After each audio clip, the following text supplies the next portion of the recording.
ஸ்கொட்லாந்தில் மண் சரிவினால் பாதிக்கப்பட்ட எமது உறவுகளுக்கு நிவாரணம் வழங்கும் வகையிலான சக்தி சிரச நிவாரண யாத்திரைக்கு இடர் முகாமித்துவ மத்திய நிலையத்தின் சில அதிகாரிகள் இடையூறுகளை விளைவித்த போதிலும் மக்களுக்கான நிவாரணங்களை உரிய முறையில் பகிர்ந்தளிக்க நாம் நடவடிக்கை எடுத்தோம். சுமார் 12 மணித்தியால பயணத்தின் பின்னர் நாம் ஸ்கொட்லாந்தை அடைந்த போதிலும் இந்த இடையூறு காரணமாக பொருட்களை பகிர்ந்தளிப்பதில் மேலும் 3 மணித்தியாலங்கள் தாமதமாகின. கொஸ்லாந்த கணேசா தமிழ் வித்தியாலயத்தில் நமக்கு இடையூறு விளைவித்த இடர் முகாமைத்துவ மத்திய நிலையத்தின் அதிகாரி அந்த இடத்திலிருந்து வெளியேறியதும் பொருட்களை பகிர்ந்தளிக்கும் பணியை ஆரம்பித்தோம்.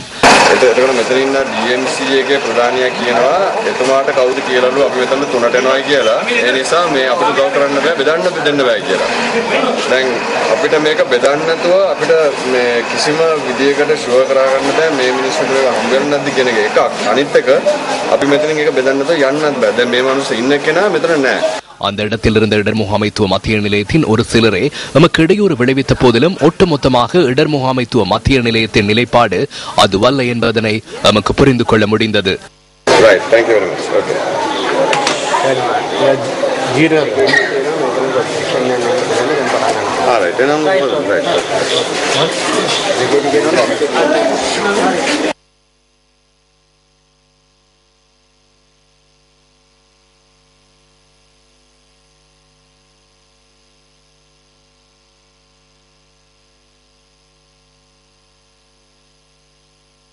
எனினும் அனைத்து தடைகளையும் தாண்டி மக்களுக்கு நாம் வழங்கிய உறுதிமொழியை நிறைவேற்றும் வகையில் கொஸ்லாந்தையில் நெருக்கடியான மக்களின் கரங்களிலேயே நிவாரணப் பொருட்களை சேர்த்துள்ளோம்.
பாதிக்கப்பட்ட தமக்கு சக்தி சிரச நிவாரண யாத்திரை மூலம் முதலாக நிவாரணம் கிடைத்ததாகவும் இந்த உதவியை மறந்துவிட முடியாது எனவும் மக்கள் தெரிவித்தனர்.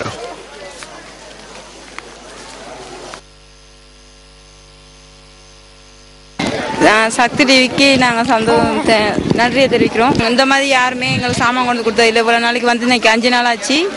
இன்னைக்கு தான் இவ்வளோ சில மனசு திருப்தியாக எல்லாம் கொண்டு கொடுத்துருக்காங்க. சக்தி டிவிக்கு ரொம்ப தேங்க்ஸ் சொல்கிறோம். நாங்கள் எதுவுமே உடுப்பு கூட இல்லாமல் பிள்ளைங்களை எடுத்துகிட்டு வெளியே வந்தோம். அதனால் இந்த நிமிஷத்தில் எங்களுக்கு எல்லாமே கிடைச்சிருக்குது. எங்களுக்கு மிச்சமே சந்தோஷம். அது சக்தி டிவிக்கு மிச்சம் சந்தோஷம் தான் சொல்லுறேன். எங்களை எல்லாத்தையும் கொண்டு வந்து இந்த மாதிரி ஒரு மைதானத்தில் வச்சுருக்காங்க. இன்ன வரைக்கும் யாருக்கும் இந்த மாதிரி ஒரு உடையல் கொடுத்தோ எதுக்குமோ எங்களுக்கு யாரும் உதவி செஞ்சதில்லை. ஆனால் சத்திய இதில் எங்களுக்கு இவ்வளோ உதவி செய்கிறதுக்கு நாங்கள் மிக மிக நன்றியை தெரிவித்துக் கொள்ளும். இன்னைக்கு தான் எல்லாம் கிடைச்சிருக்கு தாராளமாக. இவ்வளோ நாள் கொடுக்கல. அப்படி வச்சுட்டு இல்லைன்னது இல்லாமல் போய் கேட்டக்கே கொடுக்க மாட்டேன்ட்டாங்க. எல்லாம் ஒளிய வச்சுக்கிட்டு ரொம்ப நன்றி. ரெண்டுக்குமே நன்றி. எங்களுக்கு இதெல்லாம் கொடுத்ததுக்கு. எங்களுக்கு இதெல்லாம் கிடைச்சதில்லை. சின்ன பாபா அவங்களுக்கு பாயில் போட்டுக்கிட்டு சும்மா நாங்கள் கொசு கடியில் படுத்துருந்தோம். அவங்களுக்கு இதெல்லாம் கிடைச்சதுக்கு ரொம்ப நன்றி. சக்தி டிவிக்கு ரொம்ப மிக நன்றி. மீறிய பெற்ற கொஸ்லாந்த இயற்கை அனர்த்தத்துக்கு பிறகு ரொம்பவுமே கஷ்டத்தில் இருந்த அகதிகளாக இருந்த மீறிய பெற்ற கொஸ்லாந்த மக்களுக்கு உடைகள், அத்தியாவசியமான உணவுப் பொருட்கள் பொருட்கள் அனைத்தையுமே கொடுத்து உதவிய சக்தி டிவி, சிரச டிவி மற்றும் மதிப்பிற்குரிய திரு ரங்கா ஐயா அவர்களுக்கும் அனைவரது சார்பிலும் நன்றி தெரிவித்துக் கொள்கின்றேன். இதுவரைக்கும் எங்களுக்கு கிடைச்சது அன்னைக்கெல்லாம் கொடுத்தது எங்களுக்கு சரியா ஒண்ணுமே கிடைக்கல. இன்னைக்குன்னா தாராளமா எல்லாம் கிடைக்குது. அன்னைக்கெல்லாம் அந்த ஒரு பெட்டி கொடுத்தாங்க, அது மட்டும் தான் கிடைச்சி. மற்ற சாமான் எங்களுக்கு ஒன்றும் கிடைக்கல. பால் மாவெல்லாம் கிடைக்கல. எங்களுக்கு 3 வயசு புள்ள இருக்கு, அதுக்கெல்லாம் ஒன்றும் கிடைக்கல. இன்னைக்கு கிடைச்சிருக்கு, அது தாராளமா கிடைச்சிருக்கு எங்களுக்கு. உடை கூட இல்லாமல் இருந்தோம். படுக்க பாய் இல்லை. எங்கள் சக்தி எங்களுக்கு இப்போ நல்ல உதவி செஞ்சார். எல்லாம் பாய் தலைவாணி அவ்வளவும் எங்களுக்கு கொடுத்து எங்களுக்கு ஒரு உதவி செஞ்சார். சக்திக்கு ஒரு நன்றி. தமக்கு ஏற்பட்ட அநீதி தொடர்பில் பொதுமக்கள் பார்லிமெண்ட் உறுப்பினரும் பிரஜைகள் முன்னணியின் செயலாளர் நாயகமான ஜே ஸ்ரீரங்காவிடம் தமது ஆதங்கங்களை இவ்வாறு தெரிவித்தனர். அதாலதான் நாங்கள் இப்போ உண்மையில நாங்கள் உங்களுக்கு நேரடியாக கொடுக்க போறோம். ஸ்டாப் பண்ணிட்டு போறதுக்கு நாங்க ரெடி இல்லை. இப்ப இங்க நாங்க அது உங்களுக்கு விருப்பமா நாங்கள் கைதுக்கோம். அப்ப நாங்க நேரடியாக தாரதா விருப்பமான கைதுக்கோம். Right right right. அப்ப நாங்க இப்ப அரசாங்கத்தில் இருக்கிற அமைச்சர்மார்கிட்டையும் சொல்ல போறோம். ஒன்றில் நீங்க இப்படி தொடர்ந்து இருந்தீங்கடா அரசாங்கத்தோடு ரிசைன் பண்ணி போட்டு வெளியில வாங்க. ஏன்னு சொன்னால் இன்றைக்கு உங்களுக்கு தெரியும் தர்காட்டவுன்ல 2 பேர் செத்ததுக்கு இவ்வளவு பிரச்சனை வந்து எங்களுக்கு 150 பேருக்கு மேல செத்து இருக்கிறான் ஆனா இந்த ஒரு கதையும் இல்ல. இன்றைய பார்க்க போனா எங்கடாக்கள் இவ்வளவு பேர் ரோட்ல நிக்கிறான் வந்து பாக்கலாம். எங்க குடும்பத்துல நாங்க 6 பேர், அம்மா அப்பா அக்கா. நாங்க கொழும்புல தான் தங்கி வேலை செய்யறோம். நாளைக்கு சாப்பாடு எல்லாம் ஒண்ணுமே இல்லை, ஒரு கவனிப்பும் இருக்காதுன்னு சொல்றாங்க. ஏன் சார் அங்க அனுப்புறாங்க?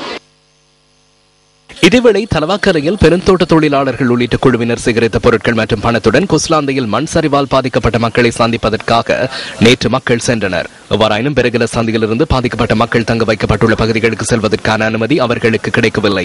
தமக்கு ஏற்பட்ட அநீதி தொடர்பில் மக்கள் பாராளுமன்ற உறுப்பினர் ஜே ஸ்ரீரங்காவின் கவனத்திற்கு கொண்டு வந்தனர். தலவாக்கலையிலிருந்து வந்திருக்காங்க, அவங்கள இங்கிருந்து கொஸ்லாந்தைக்கு அனுப்ப மாட்டேங்கிறாங்க. எங்களுக்கு ரோட் பிளாக் பண்றாங்க. அது எதனால பிளாக் பண்ணாங்கன்னு எங்களுக்கு தெரியாது. நிறைய பேர் சாம பஸ்ல எல்லாம் கொண்டு வந்து விட்டு ரொம்ப அவதிப்படுறாங்க.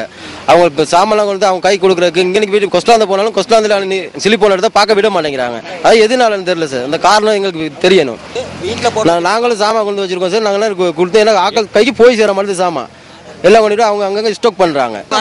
எத்தனையோ மந்திரிமார்கள் இருக்கிறாங்க. ஆனா எத்தனை தமிழ் மந்திரிமார்கள் வந்தாலும் எங்களை பாக்குறதுக்கு அலோட் பண்ண மாட்டாங்க. ரங்கா சார் வந்து நிற்கிற மாதிரி மந்திரிமார்ட்ட எங்கிட்ட பேச முடியறது இல்லை யார்ட்டையும். அவங்க வரும்போது நிறைய போலீஸ் ஆர்மியோட வர்றாங்க, நிக்கிறாங்க, போறாங்க. அவங்க நெருங்கி பேச முடியறது இல்லை. ரங்கா சார் நாங்க நெருங்கி நின்று பக்கத்துல நின்று பேசுறோம், எங்களை விட மாட்டேன்றாங்க. அது என்ன காரணம்? மந்திரிமார்கள் எத்தனையோ பேர் இருக்கிறாங்க, எலெக்ஷன் கேட்கும்போது வர்றாங்க, இந்த மாதிரி பேச மாட்டேங்கிறாங்க. இந்த டைம் மட்டும் எங்களை அனுமதிக்க மாட்டேங்கிறாங்க. அது என்னன்னு எங்களுக்கு தெரியல சார். நான் இந்த இயற்கை அனர்த்தத்துல பாதிக்கப்பட்ட மலைய மக்களுக்கு உதவி நிவாரணம் வழங்குறதுக்கு வந்திருக்கோம். இதுக்கு நாங்கள் போகிறதுக்கு இந்த பெரகலையிலேருந்து பணியை போகிறதுக்கு எங்களுக்கு யாரும் ஒத்துழைப்பு கொடுக்க மாட்டேங்கிறாங்க. நாங்கள் சாதாரணமாக ஒரு 6 லட்ச ரூபா பெருமதியான காசு தொகையும் கொண்டு வந்திருக்கோம். மற்றது அது அவங்களுக்கு என்ன வேணுங்கிறத கொடுக்குறதுக்காக கொண்டு வந்திருக்கோம். எங்களை இதுலேருந்து அனுப்ப மாட்டேங்கிறாங்க.